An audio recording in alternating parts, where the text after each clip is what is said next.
Hello everyone, especially sa mga kababayan nating OFW and seafarers.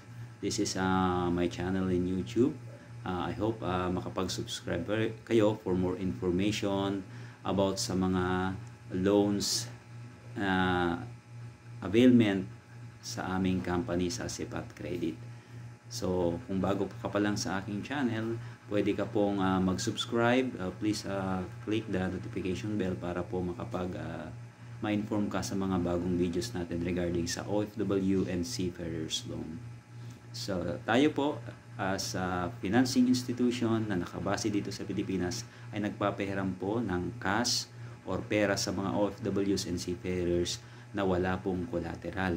Sa mga OFWs, makakapag-avail po tayo to 500,000 and then sa mga seafarers up to 1 million pesos. Wala po tayong babayaran. Kung may mga nakikita kayo sa social media na humihingi ng mga fees, scam po yon. So sa atin sa Sipat Credit Finances Incorporated, wala ni 5 duling or 5 cents. Wala po tayo yung babayaran. Makakapag-avail tayo ng loan. Thank you very much.